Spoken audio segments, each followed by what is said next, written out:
The room was warm in that artificial holiday way. Too many bodies, too much food, too much pretending. Christmas lights blinked lazily around the ceiling, reflecting off crystal glasses and polished silverware that only ever came out once a year.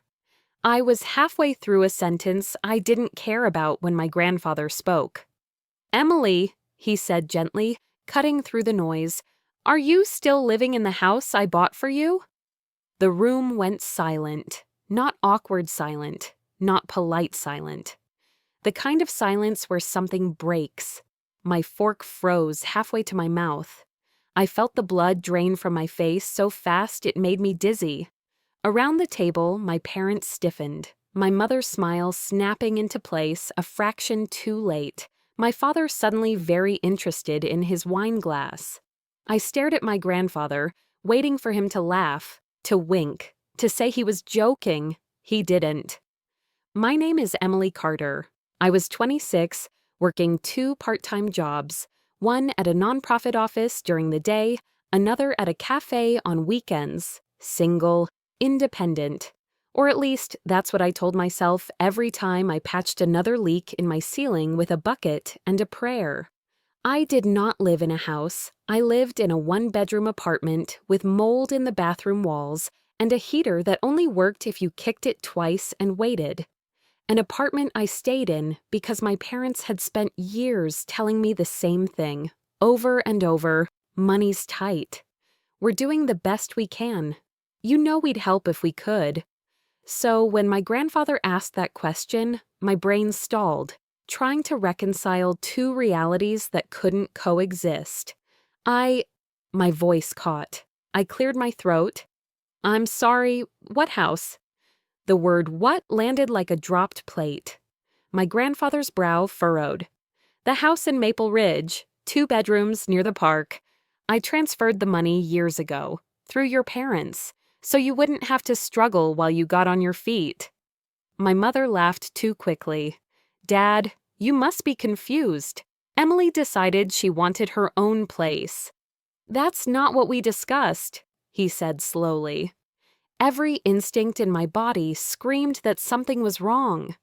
I looked at my parents then, really looked at them, at the way my father's jaw tightened, at the way my mother wouldn't meet my eyes, at the way neither of them denied his words outright. "I never received any house," I said quietly. The Christmas lights hummed overhead. Someone coughed. A cousin shifted in their seat.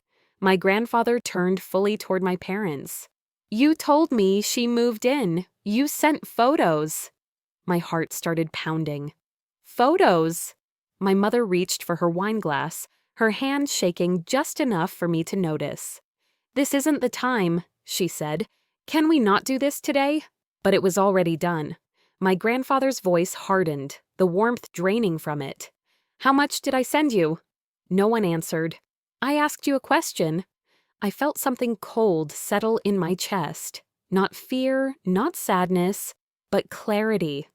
The kind that arrives when the story you've been living suddenly collapses under the weight of the truth. I hadn't been struggling because help was impossible. I had been struggling because it was stolen, and whatever my parents had done with the money meant for my future. This dinner was only the beginning of it coming to light. For a long moment, no one spoke.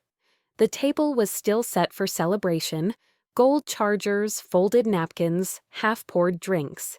But the mood had changed so completely it felt obscene. Like laughter had been replaced with an autopsy. My grandfather was the first to move.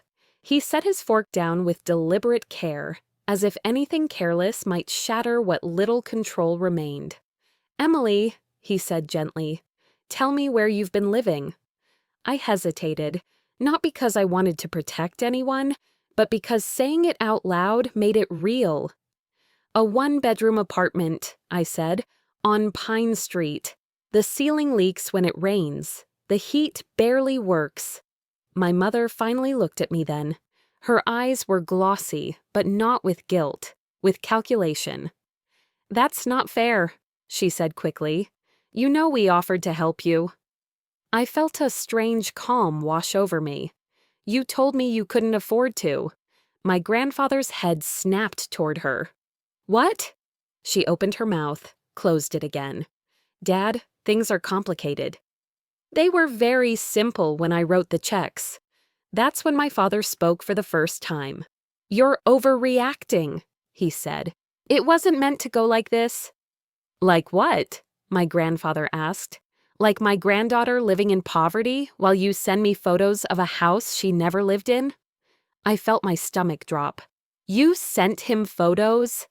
My mother exhaled sharply as if she'd been waiting for this. "We thought it would motivate her to be independent." Independent. The word tasted bitter. "You lied," I said quietly. "For years." She shook her head.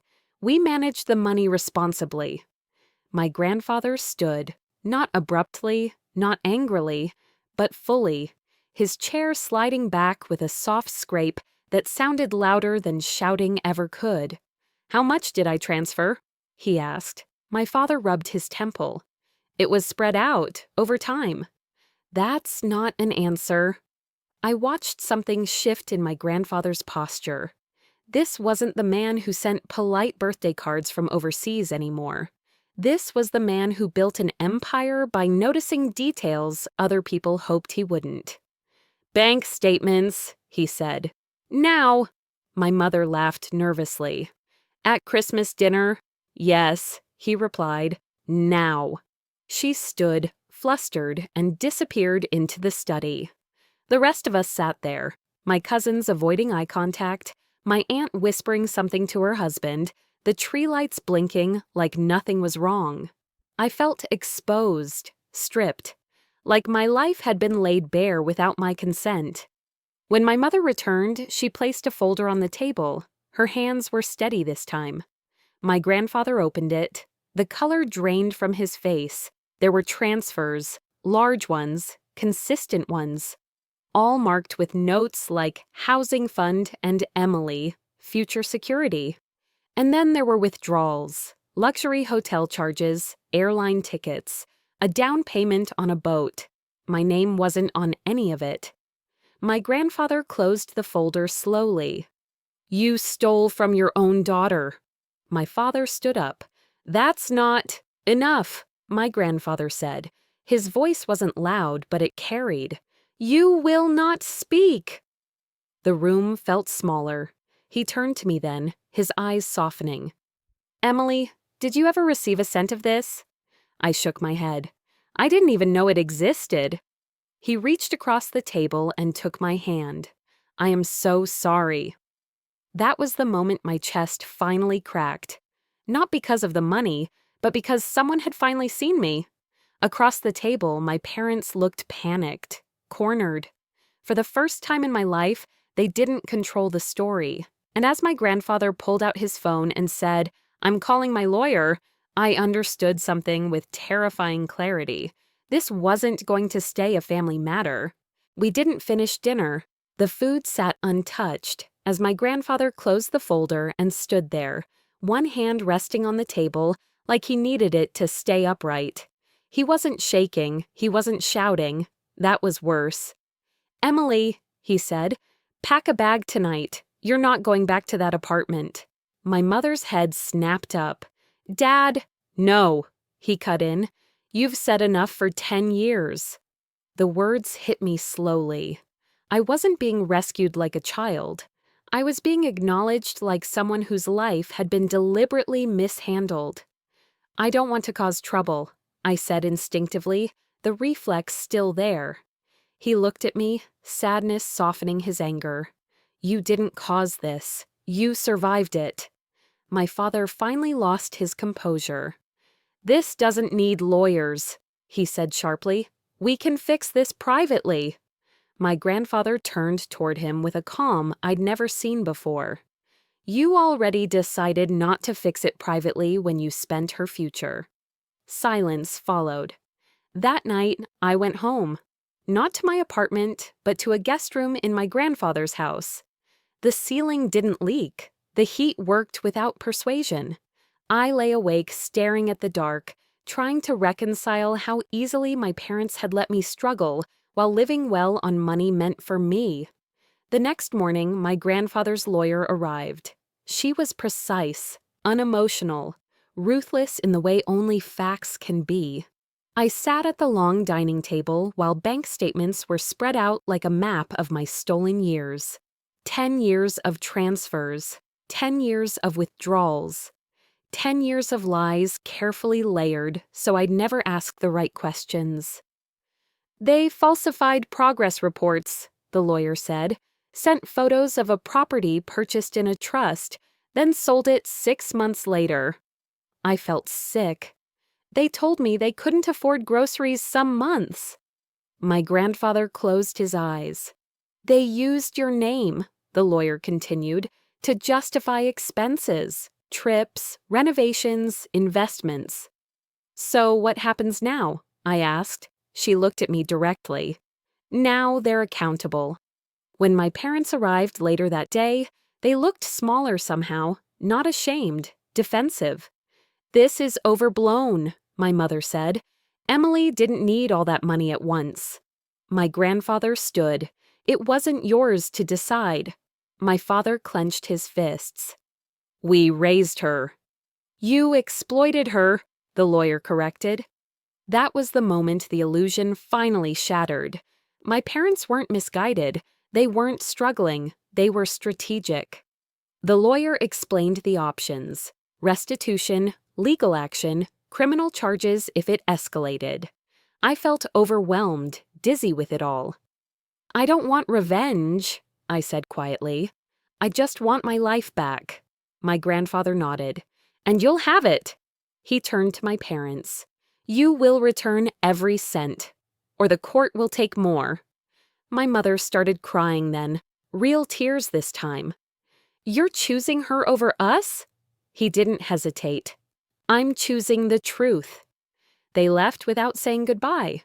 I sat there afterward, staring at the empty chairs, realizing something profound and painful. I had lost my parents a long time ago. I was just the last one to know, but I wasn't alone. For the first time, someone with power was standing between me and the people who'd spent years quietly taking from me. And this wasn't just about money anymore. It was about undoing the damage they'd normalized. The case didn't move fast. Justice rarely does, but it moved steadily, driven not by anger, but by records, signatures, and a decade of transactions that refused to stay buried. My parents returned the money in installments, their lifestyle shrinking in quiet, humiliating ways. The vacations stopped, the credit cards closed, the house went on the market. No one announced it, everyone noticed. I didn't attend the hearings, I didn't need to. The lawyer handled the details. My grandfather handled the consequences. And I handled something far harder, learning how to live without guilt for wanting what was always mine. A trust was created in my name, transparent, protected, untouchable by anyone but me. Enough to buy a modest home outright. Enough to breathe without fear every month. Enough to erase the years I'd spent apologizing for needing help I was told didn't exist. The day I moved out of my apartment, rain poured through the ceiling one last time. I stood there with boxes stacked by the door, listening to the drip echo in the empty room, and felt something close to gratitude. That place had taught me how strong I was. But I didn't need to stay strong forever. My grandfather walked me through the new house himself. 2 bedrooms, sunlight in the kitchen, a quiet street near a park. Not the house he'd originally bought, but one chosen by me. This was always supposed to be yours, he said. I just wish I'd checked sooner. I shook my head. You came when it mattered. That Christmas dinner changed everything, but not because of the money. It changed who I trusted, who I protected, who I allowed to define my worth. I stopped explaining myself to people who benefited from misunderstanding me. I stopped answering messages that asked for forgiveness without accountability. I learned that boundaries don't have to be loud to be permanent. My parents never apologized. Not really. They framed it as a misunderstanding, a mistake, a complicated family issue. But I didn't need their version anymore, because the truth had already done its work. On the following Christmas, my grandfather and I ate dinner quietly together. No speeches, no performances, just warmth, honesty, and a future that finally felt like it belonged to me. As the lights blinked softly on the tree, he raised his glass. "To Emily," he said, "may no one ever spend your life for you again." I smiled, not because everything was healed, but because it was mine. This wasn't a story about money. It was a story about seeing clearly, about choosing yourself, and about learning that sometimes the family who saves you is the one who finally tells the truth.